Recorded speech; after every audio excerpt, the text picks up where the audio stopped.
reading, so a cardless reading.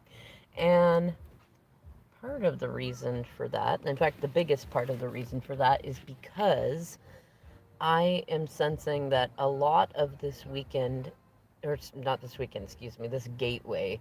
Um, it's funny because I'm just realizing even now it's a gateway.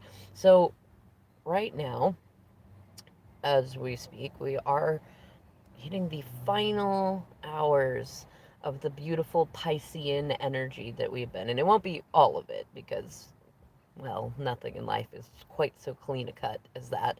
But we are transitioning out of the sun in Pisces into the sun in Aries, which thus marks the end of the old year in 2020 astrological energy and the beginning of the new year with the sun in Aries. So the official beginning of the astrological 2021 energy. And that'll be tomorrow about midday. But you can kind of expect tomorrow will be that mixture between Pisces and Aries, the kind of duality between that, like they're both very childlike and wanting to be in imaginative fantasy land, but Pisces is very, don't rush me. I'm enjoying my time and I'm not taking myself very seriously and I'm doing my thing. Which is Aries is like, come on, come on, come on. Don't you want to go on that roller coaster? Ooh, look, a squirrel over there. Like, ooh, can we play with those Legos? Like, that's, you got the two energies. It's like having a brother and a sister inside each of us that are like, come on, do this. No, let's just have a popsicle. How about some ice cream? Wasn't that some cake in there in the kitchen? Wouldn't you rather have that than go mountain climbing or camping?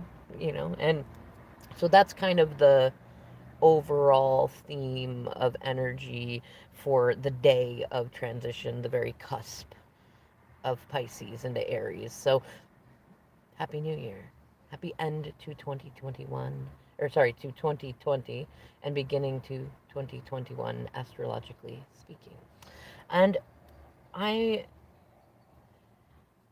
the other reason that I am doing this as just an intuitive codless reading is because there is this big energy of training wheels going on, which is both a recycle and a new thing on its own. And what I'm getting the sense of is that for those, as Divine Maverick calls it, that are in the, hey Kentucky John, that are in the graduating class of 2021, those, I'm just going to say divine feminines and divine masculines as individuals, like regardless of twin flame stuff, just in general.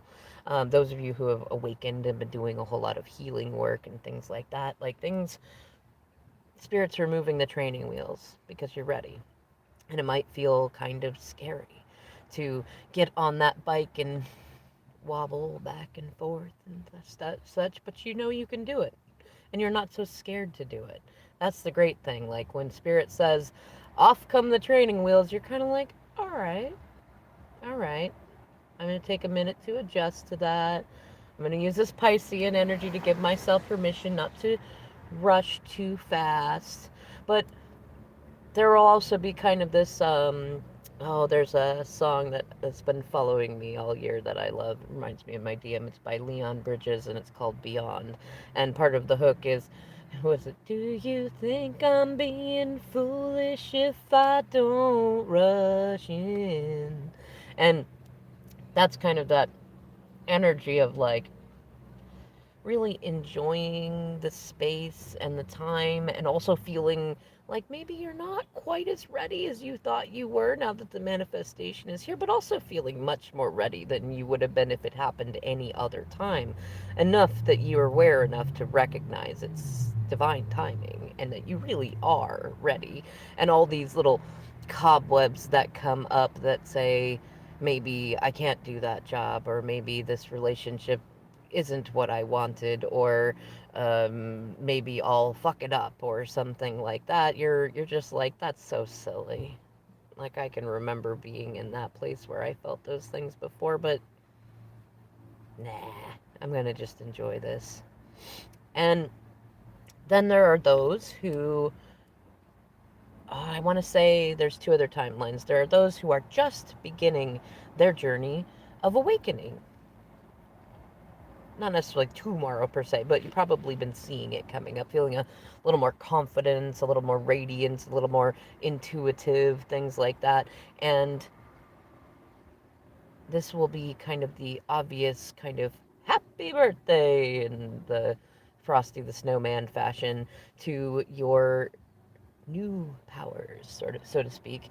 And then there are others who are, they're not necessarily in the graduating class of 2021, nor are they necessarily new to it, but this will be an evolution, a backwards forwards. You'll recognize some sort of a graduation of a cycle, a new spiral cycle going into.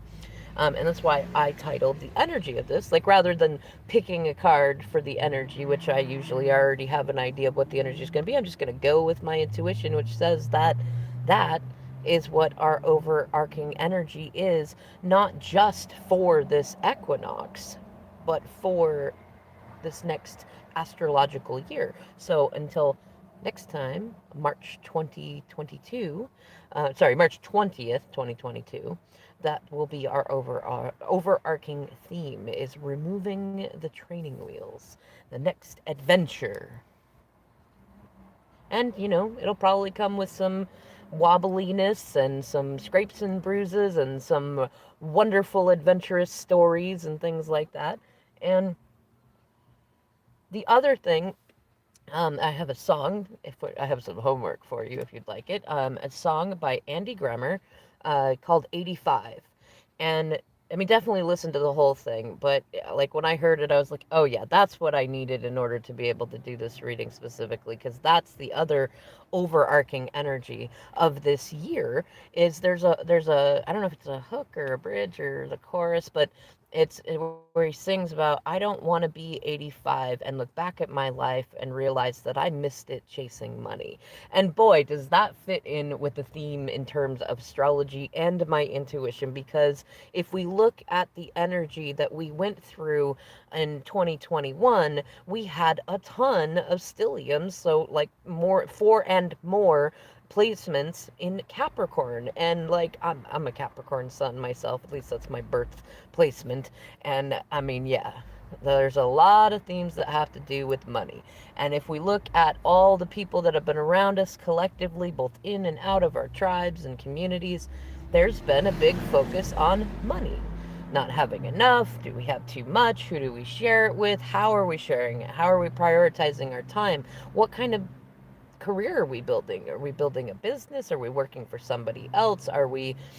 Do we got side hustles? There's just been an intense focus on um, rules and order and government versus freedom and tyranny and control, and very devil card stuff, because that is Capricorn's main card. The other main Capricorn card a lot of people don't catch is the World card. And they're both very karmic. They both have to do with cycles and like the best of us, the worst of us, all that stuff. But that was big theme that we had going on for 2021, is this focus on materialism and what other people think, and karmic cycles and things like that. And now we're kind of in a, well, I mean, so we've got Aquarius stelliums going on this year, but I actually also sense that we have Tower card energy going on, like for the theme of this, and not in like a, well, I mean, I suppose for some, because like when we hit enlightenment, either it comes from we hit rock bottom and realize we don't want to stay there, and then we see how we got there. We're like, I got some changing to do. Or as was it the Sam Cooke song, some change gonna come. The other thing is that we, well, there's a lot of times that we'll hit points in enlightenment where we might yes, sometimes you end up under the rock on the bottom. That's very true. Which can be both literal and metaphorical, in the sense that sometimes you realize that the person that you were with was the one who hit rock bottom, and you were the one trying to support them, and then you're like, why was I doing that? They were definitely going to go there. And also I love the Patrick Star reference. At least that's what that came through to me, is Patrick Star on the under the rock and be like, "He's SpongeBob." Um, but no, the other thing I was going to say is there comes a certain point in enlightenment when you recognize that towers and phoenix moments are not bad things, and sometimes you instigate them, and either because you're ready for a change or because you recognize that it's a part of life, or you allow towers to fall. Because a part of the tower card that a lot of people don't recognize and genuinely appreciate is that at the top of the card there's actually a crown flying off of the top of the tower that has been struck by a lightning bolt, and what that represents is enlightenment, cracking you open. The day that the seed cracketh open and the little green bits start shooting out into the sun, you know, enlightenment, growth.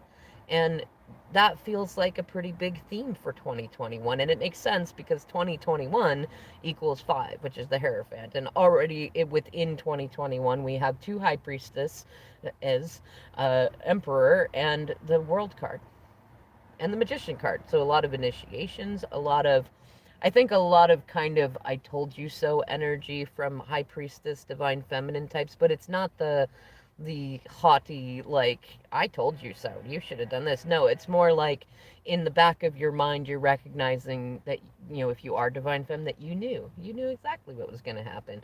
I just saw 11:32 on the clock, which is 7. Victory, yes. But also I think for those that are not necessarily divine feminines, if you've had one in your life, then it's one of those, man, they did tell me so. And not just in the man, they told me I would fuck up if I did this, or I would be hitting my karma, or I would hate it if they weren't around. It would be kind of like, they told me I could do it. They told me that I was strong enough and smart enough and wise enough and adaptable enough. And you know what, there's the train coming to say that was a damn Skippy. To steal from my masculine. Damn Skippy. um and I think the other energy, and I've been seeing it so much, and it's very Aquarius energy, it's the Aquarius card, is the Star card, which is, I mean, it's so many things. It's that, the time when Homo sapiens started looking up at the sky and like trying to understand what all of the stars meant. And like, I mean, going with what was natural, starting to look for collections of them, like you do if you're looking at the clouds and you're like, oh, I see a rabbit and a turtle and an owl and a snake. And what does that mean for my day? But doing that with the stars, and then starting to recognize certain star patterns that stick around enough to where you could actually figure out how to lead yourself home, no matter where you're at. I mean, I was thinking, I think the movie Moana, where they talk about the wayfinders, and like, that, I mean, middle of the ocean, but you could tell by the current, the temperature of the current, and where the stars are, and using, the tools you got, having faith in yourself and faith in your tools. Which is funny because I actually literally saw a truck that said that earlier, and it felt like that was a part of this energy, because I was doing a driving meditation about what is this energy coming in and what do I want to say. But I think that that's very much the star card too, is faith. Having faith in yourself, having faith in your tools, having faith in your tribe, being comfortable and adaptable and fluid, and really embracing the magnificence of feminine receptivity energy. And the other thing that is really cool about the star card is that it is wishes manifested. So like, if the 9 of cups is the wish made, the star is the wish manifested. And usually somewhere in the middle you have the hermit, who, if you look in his lantern, it's not a flame in there that lights his way, that illuminates his way, it's the star. And also within that, and just following after that, is the sun. And I think that, I mean, they all mix in there. And I've been seeing a lot of 18s also, so the moon. So I mean, we got a lot of kind of mystical, magical carpet ride sort of energy, which is so very Aquarian.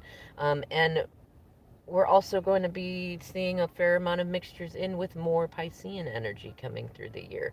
But so for 2021, astrologically speaking, I'm seeing a lot of things manifested that we have been really working and wanting in 2020. And a lot of the big energy that we went through in 2020 was really clarifying what we want, who we want to be, how we want to live, what we want to work on. And I think that that clarity is really coming through right now in this portal and will continue to come through the year of like, who do I want to be? And when I'm 85, what do I want to look back on and see that I did with my life? I think, in fact, I did. I think in a couple of my other readings, I was talking about that sort of energy of like, I don't know if it was in the DF reading or the DM reading or the collectives, but I don't know. I'll leave it up to you to look at it. I'm not taking myself that seriously these days, so I think I said it. If I didn't, maybe I meant to. But I'm really getting that sense that if you've been in an energy of being overly focused on anything, like whether it's relationships, health, parenting, money, anything that you've had like a really big focus on in 2020, that it's likely that by now you've already released a lot of that focus. I mean, if it's something you really, really wanted, it's very unlikely that you fully released it, but you've released it enough to have faith in spirit that if it's meant for you, it will come to you. If it's not meant for you, then spirit will help you find what is meant for you, and it'll be freaking fantastic. You're kind of in that good flowing energy, that you're really in that place of, as this new astrological year comes in, it's like, you know what, I'm okay letting it flow.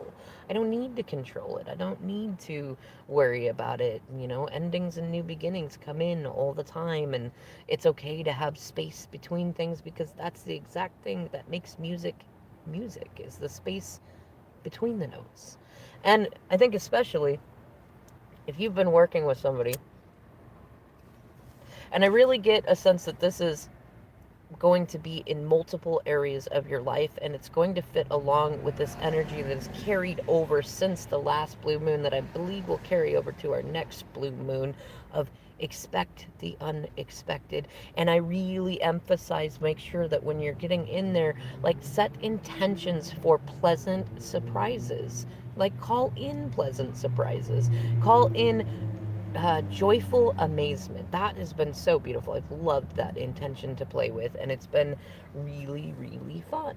And I think that that's going to be a lot of what's manifested, especially when we look at the Aquarian energy and when we look at the star card. A lot of it is about miracles manifested. And I'm laughing because I kind of had the sense over this last week, maybe a little longer, of this energy of miracles and miraculous seeming things coming in. But then today, I mean, I've been seeing songs and words and hearing people talk about miracles. And I'm going, there it is. There's the pattern. And remember what I said in the beginning, it's kind of that energy of, like, for some of us, it's knowing that you knew.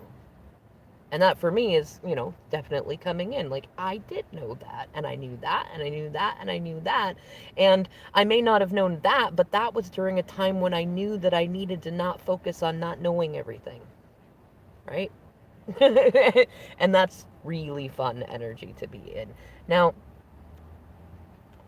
I'm really, really feeling like, this is what I was going to get to, is that so I've been seeing a lot of, like, visions and future echoes and various different things that are telling me that messages are coming in. Messages, phone calls, and visits. You're likely to be joyfully amazed by most of these, although some of them may start out a little rocky, because you might be interacting with somebody who just had their training wheels removed and didn't quite realize they were ready for that. Or maybe they actually asked for the training wheels to be removed, but they weren't quite as ready as they thought that they were, but they took too long and they didn't prepare themselves. So it's kind of like with that kid that, they're 11 years old and they really should have had the training wheels off at about 6, but it's now or never. So You remove them. And that's kind of the energy that Spirit's telling me that it's in with some of these individuals. And this could be parents, it could be co-workers, it could be spouses, it could be people you've been separated from. I think I want to put emphasis on anybody you've been in separation with, or no contact or no communication, or you've had rocky waters with, especially if they've been, I don't know, a little emotionally constipated or very immature or even stuck in narcissistic dimensions. I think that there's going to be, especially for those of you that recognize the amazing relevance and power in embracing the absurd and being able to create whatever reality you want to have, that those people that you've been holding space for faithfully without disrespecting yourself and like accepting bad boundaries or overgiving. If you've been doing your healing work, forgiving yourself, forgiving others, living in a high vibration and stuff. Hello, Seafar. If you've been in that space, then you're going to be joyfully amazed by all of the interesting communications coming in. And the star card and Aquarian energy is very much about communication. And the funny thing is, it's very much on the, I mean, if we look at all the Capricorn energy from last year, and Capricorn is the 10th house, which rules the father and government and things like that. We really did have a very big focus on that energy. Now, if we go into Aquarian energy is kind of interesting. It really takes the focus from government and puts it on spiritual leadership. But what's funny is, like, if we look at what the Constitution was supposed to do, is keep a separation between church and state. Astrologically, energetically, there is a big separation between the two, but that doesn't mean they cannot be confused by, what do we call them, bad actors, people that are intentionally, like, they are really in the unevolved devil card energy, and they've been trying to use the Aquarian energy to make themselves look like the Hierophant or look like a high priestess kind of thing, but that's not really who they are or what they're doing. They're manipulating the situation. But I mean, so there's overlap. Yeah, right. See, create your own reality. But there's definitely overlap. I mean, between each sign transition, you're going to see overlap, kind of like a Venn diagram. There's always going to be these transitions where there's overlapping energy, but they're different too. And so going into this 11th house Aquarian energy, we're going to see much more focus on spirituality, spiritual choices, intuition, clarity. I call it knowing, but you spell it with a G. You know, where we're going, we don't need to. Yes, that's very sweet. Thank you. That's very Aquarian, and a lot of the Aquarians that I know too, they're very much like that. You don't need no stinking nap, And it's also very, you know, I don't want to say Lord of the Rings, Harry Potter, all the, just all the sci-fi fantasy fiction kind of stuff mixed in there. That very much where we're going, we don't need no maps. We don't need no roads. We're going off-road, and, make sure that you prep well and you packed well. Instinct, sort of. Instinct will be tested, but there's, like, actually the Capricorn energy that we just went through in 2020 was more instinctual. Like, think mountain goat. It's very instinctual. You don't, it's physical, it's material, it's 3D, whereas Aquarius energy is 5D. It's knowing with a G, Gnowing, knowing as in gnosis, whatever way you want to say it, Gnostics, like really telling the difference between what you know in your brain, as in like the set of data that you collect from various different chemicals and education levels and cultural stuff and social cues, versus the intuitive knowing that your soul knows, that your heart knows, things like that. And that's where you don't need any maps. You don't really need to know with a K. You just need to know with a G. And it's also, see, Aquarius is such a duality. It's so funny. So on one hand, you have like the Pope figure. He's got responsibilities, and what he says to people matters, and it's about leadership and the flock. And sometimes you're either the flock or you're the Hierophant. But it's also this very mermaid energy. It's which is where it actually does the Venn diagram thing into Pisces, which is very much the mermaid energy. But if you think Aquarius, the last time we had really big Aquarius energy, think of the time when we had what's that song? This is the dawning of the age of Aquarius, right? Like it's a mixture between getting out of that Capricornian tyrannical, you must follow the rules energy and into that hippie, this is the season of love sort of energy. So there's an overlap in there, and there's likely to be some changes in like collective spiritual energy. There's going to be good and bad, but I think in terms of this weekend, and in terms of like an overlapping theme of the year for the astrological year, we're going to be seeing a lot of incoming communication, especially from those who may not have been very communicative. And we're going to see a lot of people who were overly focused on money and materialism having a bigger focus, not just on spirit, and not just like not on religion, but on spirituality. And think, go look at that song 85 by Andy Grammer and like listen to it. It's like I feel like especially anyone in your life that has been really focused on, I'm going to use a friend that I'm going to use a friend. I'm going to use a phrase that a friend used, like staging their life, like you would if you had a house all cleaned out and you're getting ready to sell it and you're staging it. You're putting in this pretty image of a fireplace and a sunny day and a beautiful couch, even though outside it's raining horribly and there's like a whole bunch of imperfections on the walls, and the floor certainly don't look that nice.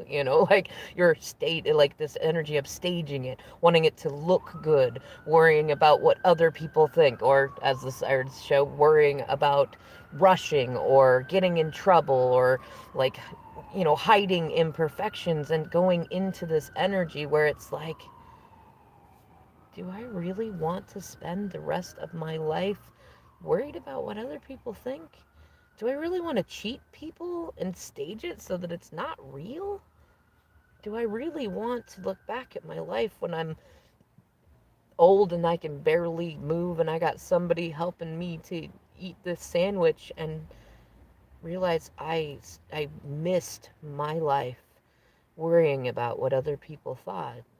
Or I missed my life not following my heart, or being so rigid about following my heart when the other person didn't want to be a part of it, that I missed all these other adventures that I could be having and enjoying what's around me. It feels like there's going to be a really big theme this weekend and this year about really understanding and embracing two things. One is gratitude, just the general energy of gratitude. And two is deep appreciation, which is something that my DM and I, when we were in couples counseling before the separation, um, we we agreed kind of collectively with our therapist that it was a good simplification of what genuine love is. It's a deep appreciation for another person in a non-transactional way. And I still really like that. And I feel like that is very much that high priestess, magician, emperor, hierophant energy. All right. I think I'm going to leave this reading here. I may do some more probably tomorrow. I'm not sure if they'll be cardless or with cards. I'm not taking myself that seriously right now. So I hope that you are also having fun. And, oh, you're welcome, Seafar. And good night, Seafar. Good night, Kentucky John. And good night to all of you who have watched this. Thank you for watching. And I will see you when I see you.